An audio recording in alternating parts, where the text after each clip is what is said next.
Australia ವಿರುದ್ಧದ border Gavaskar test ಸರಣಿಯ ಮೊದಲ ಪಂದ್ಯದಲ್ಲೇ ಭರ್ಜರಿ ಗೆಲುವನ್ನ ಕಂಡಿರುವಂತಹ ಟೀಂ ಇಂಡಿಯಾ ಸೆಕೆಂಡ್ ಮ್ಯಾಚ್ನಲ್ಲೂ ಕೂಡ ಕಾಂಗರುಗಳನ್ನ ಬಗ್ಗು ಬಡಿಯೋ ಲೆಕ್ಕಾಚಾರದಲ್ಲಿದೆ. ಮತ್ತೊಂದು ಕಡೆ ತವರಿನಲ್ಲೇ ಮೊದಲ ಪಂದ್ಯವನ್ನ ಸೋತು ಮುಖಭಂಗಕ್ಕೆ ಒಳಗಾಗಿರುವಂತ ಆಸೀಸ್ ಪಡೆ ಸೋಲಿನ ಸೇಡು ತೀರಿಸಿಕೊಳ್ಳೋಕೆ ಹವಣಿಸ್ತಾ ಇದೆ. ಬಟ್ ಎರಡನೇ ಪಂದ್ಯಕ್ಕೆ ಟೀಂ ಇಂಡಿಯಾದಲ್ಲಿ ಮೇಜರ್ ಸರ್ಜರಿ ಆಗಲಿದೆ. ಪ್ಲೇಯಿಂಗ್ 11ನಲ್ಲಿ ಬಿಗ್ ಟ್ವಿಸ್ಟ್ ಇರಲಿದೆ. ಎರಡನೇ ಪಂದ್ಯದಲ್ಲಿ ಏನೆಲ್ಲ ಚೇಂಜಸ್ ಆಗುತ್ತೆ, ಪ್ಲೇಯಿಂಗ್ 11ನಲ್ಲಿ ಕಣಕ್ಕಿಳಿಯೋರು ಯಾರೆಲ್ಲ ಹೊರಬೀಳ್ತಾರೆ, ಕನ್ನಡಿಗರಿಗೂ ಶಾಕ್ ಆದಿದ್ಯಾ? ಇಬ್ಬರು ಹಿರಿಯ ಆಟಗಾರರಿಗೆ ಈ ಪಂದ್ಯದಲ್ಲೂ ಕೂಡ ಅವಕಾಶ ಸಿಗಲ್ವಾ? ಈ ಬಗೆಗಿನ ಕಂಪ್ಲೀಟ್ ಮಾಹಿತಿಯನ್ನೇ ನೀಡ್ತೇನೆ. ನಾನು ಶಾಂತ. ನೀವು ಸುದ್ದಿಯಾನದ ಸಬ್ಸ್ಕ್ರೈಬರ್ ಆಗೋದಕ್ಕೆ ಮರಿಬೇಡಿ.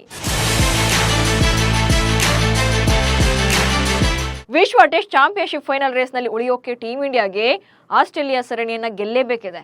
ಈಗಾಗಲೇ ಒಂದು ಮ್ಯಾಚ್ ಅನ್ನ ಗೆದ್ದು ಶುಭಾರಂಭ ಮಾಡಿರುವಂತಹ ಭಾರತೀಯ ಆಟಗಾರರು ಸೆಕೆಂಡ್ ಟೆಸ್ಟ್ ಕೂಡ ಗೆಲ್ಲೋ ಜೋಶ್ನಲ್ಲಿದ್ದಾರೆ. ಬಟ್ ಇದಕ್ಕೆ ಕೌಂಟರ್ ಆಗಿ ಆಸೀಸ್ ಆಟಗಾರರು ಮೈಂಡ್ ಗೇಮ್ ಶುರು ಮಾಡಿದ್ದಾರೆ. ಅದು ಅಲ್ಲದೆ ಇದು ಪಿಂಕ್ ಬಾಲ್ ಮ್ಯಾಚ್ ಆಗಿರೋದ್ರಿಂದ ತುಂಬಾನೇ ಕ್ಯೂರಿಯಾಸಿಟಿಯನ್ನು ಹುಟ್ಟಿಸಿದೆ.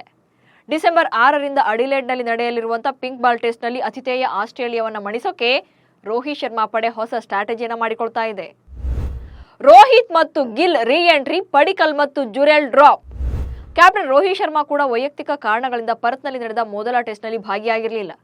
ಹಾಗೆ ಗಾಯದ ಕಾರಣದಿಂದಾಗಿ ಬೆಂಚ್ಗೆ ಸೀಮಿತವಾಗಿದ್ದಂತ ಶುಭ್ಮನ್ ಗಿಲ್ ಕೂಡ ಪಿಂಕ್ ಟೆಸ್ಟ್ಗೆ ಕಂಬ್ಯಾಕ್ ಮಾಡಲಿದ್ದಾರೆ.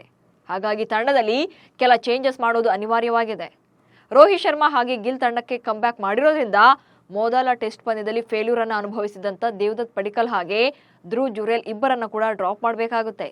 ಬಟ್ ರೋಹಿತ್ ಶರ್ಮಾ ಓಪನರ್ ಆಗಿ ಆಡ್ತಾರಾ ಅಥವಾ ಮೊದಲ ಪಂದ್ಯದಂತೆಯೇ KL ರಾಹುಲ್ ಮತ್ತು ಯಶಸ್ವಿ ಜೈಸ್ವಾಲ್ ಜೋಡಿಯನ್ನ ಮುಂದುವರಿಸ್ತಾರಾ ಅನ್ನೋ ಕ್ಯೂರಿಯಾಸಿಟಿ ಇದೆ. ಮೊದಲ ಪಂದ್ಯದ ಎರಡನೇ ಇನ್ನಿಂಗ್ಸ್ನಲ್ಲಿ ರಾಹುಲ್ ಮತ್ತು ಜೈಸ್ವಾಲ್ ಇಬ್ರು ಕೂಡ 201 ರನ್ಗಳ ಜೊತೆಯಾಟ ಆಡಿ ದಾಖಲೆ ಬರೆದಿದ್ರು. ಸೆಕೆಂಡ್ ಮ್ಯಾಚ್ನಲ್ಲೂ ಜಡೇಜಾ ಅಶ್ವಿನ್ ಗಿಲ್ವಾ ಚಾನ್ಸ್. ಮೊದಲ ಟೆಸ್ಟ್ ಮ್ಯಾಚ್ನಲ್ಲಿ ಟೀಂ ಇಂಡಿಯಾದ ಬೌಲಿಂಗ್ ದಾಳಿ ಸಕ್ಸಸ್ ಆಗಿದೆ.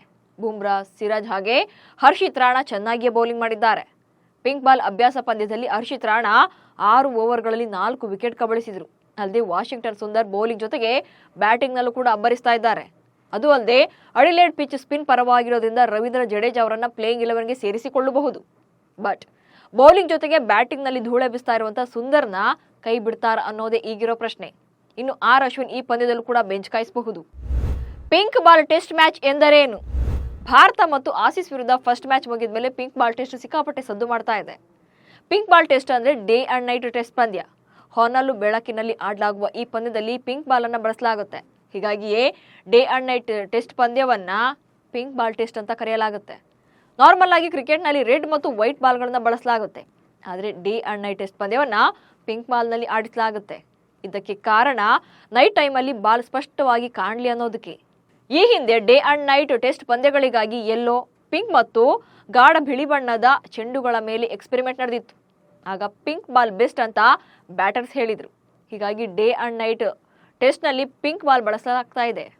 2015ರಲ್ಲಿ ಅಡಿಲೇಡ್ನಲ್ಲಿ ನಡೆದಂತ ಮೊದಲ ಅಂತಾರಾಷ್ಟ್ರೀಯ ಪಿಂಕ್ ಬಾಲ್ ಟೆಸ್ಟ್ನಲ್ಲಿ ಆಸ್ಟ್ರೇಲಿಯಾ ಮತ್ತು ನ್ಯೂಜಿಲೆಂಡ್ ತಂಡಗಳು ಮುಖಾಮುಖಿಯಾಗಿದ್ವು.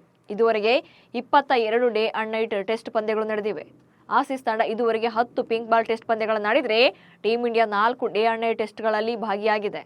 3 ಪಂದ್ಯಗಳಲ್ಲಿ ಗೆಲುವನ್ನ ಕಂಡಿರುವಂತಹ ಭಾರತ ಒಂದು ಸಲ ಆಸ್ಟ್ರೇಲಿಯಾ ವಿರುದ್ಧ ಸೋಲನ್ನ ಕಂಡಿದೆ. ಆಸೀಸ್ ತಂಡದಲ್ಲಿ ಬಿರುಕು, ಹೆಡ್ ಮೈಂಡ್ ಗೇಮ್. ಪರ್ತ್ ಟೆಸ್ಟ್ನಲ್ಲಿ ಆಸ್ಟ್ರೇಲಿಯಾ ತಂಡವನ್ನು ಭಾರತ 295 ರನ್ಗಳಿಂದ ಸೋಲಿಸಿತ್ತು. ಈ ಸೋಲಿನ ಬಳಿಕ ಜೋಸ್ ಹೇಜಲ್ವುಡ್ ಅವರು ಪತ್ರಿಕಾಗೋಷ್ಠಿಯಲ್ಲಿ ಆಸೀಸ್ ತಂಡದೊಳಗೆ ಬಿರುಕು ಮೂಡಿದೆ ಎನ್ನುವಂತೆ ಹೇಳಿಕೆ ಕೊಟ್ಟಿದ್ರು. ಬಳಿಕ ಆಸ್ಟ್ರೇಲಿಯಾದ ಮಾಜಿ ವಿಕೆಟ್ ಕೀಪರ್ ಆಡಮ್ ಗಿಲ್ಕ್ರಿಸ್ಟ್ ಕೂಡ ತಂಡದಲ್ಲಿ ಒಡಕು ಉಂಟಾಗಿದೆ ಎಂದಿದ್ರು. ಬಟ್ ಈ ಹೇಳಿಕೆಗೆ ಟ್ರಾವಿಸ್ ಹೆಡ್ ಕ್ಲಾರಿಟಿ ಕೊಟ್ಟಿದ್ದಾರೆ. ಡ್ರೆಸ್ಸಿಂಗ್ ರೂಮ್ನಲ್ಲಿ ಯಾವುದೇ ರೀತಿಯ ವಿವಾದ ಅಥವಾ ಭಿನ್ನಾಭಿಪ್ರಾಯಗಳಿಲ್ಲ. ಇದೆಲ್ಲ ವದಂತಿಗಳಷ್ಟೇ. ಮುಂದಿನ ಪಂದ್ಯಗಳನ್ನ ಗೆಲ್ಲೋದಷ್ಟೇ ನಮ್ಮ ಗುರಿ ಎಂದಿದ್ದಾರೆ. ಇದರ ಜೊತೆಗೆ ಮೈಂಡ್ ಗೇಮ್ ಕೂಡ ಶುರು ಮಾಡಿದ್ದಾರೆ. Team India match winner Jasprit ಬುಮ್ರಾರನ್ನ ಕೆಣಕಿರುವಂತಹ ಹೆಡ್, ಬುಮ್ರಾ ಬೌಲಿಂಗ್ಗಿಂತ ನಾನೇ ಬೆಸ್ಟ್ ಬ್ಯಾಟರ್ ಅಂತ ಟಾಂಟ್ ಕೊಟ್ಟಿದ್ದಾರೆ. ಹಾಗೆ ನೋಡಿದ್ರೆ ಬುಮ್ರಾ ಬೌಲಿಂಗ್ಗೆ ಹೆಡ್ ಪತರ್ಗುಟ್ಟಿರೋದು ಅಂಕಿ ಅಂಶಗಳಲ್ಲಿ ಗೊತ್ತಾಗುತ್ತೆ. ಟೆಸ್ಟ್ ಕ್ರಿಕೆಟ್ನಲ್ಲಿ ಈವರೆಗೆ ಬುಮ್ರಾ ಬೌಲಿಂಗ್ನಲ್ಲಿ 159 ಎಸೆತಗಳನ್ನ ಹೆಡ್ ಎದುರಿಸಿದ್ದಾರೆ. ಕೇವಲ 22.3ರ ಸರಾಸರಿಯಲ್ಲಿ 67 ರನ್ಗಳನ್ನು ಗಳಿಸಿದ್ದಾರೆ. ಒಟ್ಟು 3 ಸಲ ಔಟ್ ಆಗಿದ್ದಾರೆ. ಸದ್ಯ ಪರ್ತ್ ಟೆಸ್ಟ್ ಪಂದ್ಯದ ಬಳಿಕ ವೈಯಕ್ತಿಕ ಕಾರಣಗಳಿಂದ ಭಾರತಕ್ಕೆ ವಾಪಸ್ಸಾಗಿದ್ದಂತ ಕೋಚ್ ಗೌತಮ್ ಗಂಭೀರ್ ಮರಳಿ ಆಸೀಸ್ ಸೇರಿದ್ದಾರೆ. ಕೋಚ್ ಜೊತೆಗೆ ಕ್ಯಾಪ್ಟನ್ ರೋಹಿತ್ ಶರ್ಮಾ ಚರ್ಚೆ ನಡೆಸಿ ಪ್ಲೇಯಿಂಗ್ 11 ಬಗ್ಗೆ ನಿರ್ಧಾರವನ್ನು ಕೈಗೊಳ್ಳಲಿದ್ದಾರೆ. ಬಟ್ ಈಗ ಇರೋ ಪ್ರಶ್ನೆ ಅಂದ್ರೆ ಪ್ಲೇಯಿಂಗ್ 11 ಮತ್ತು ಸ್ಲಾಟ್ಗಳು ಹೇಗೆ ಅನ್ನೋದು. ನಮಸ್ಕಾರ.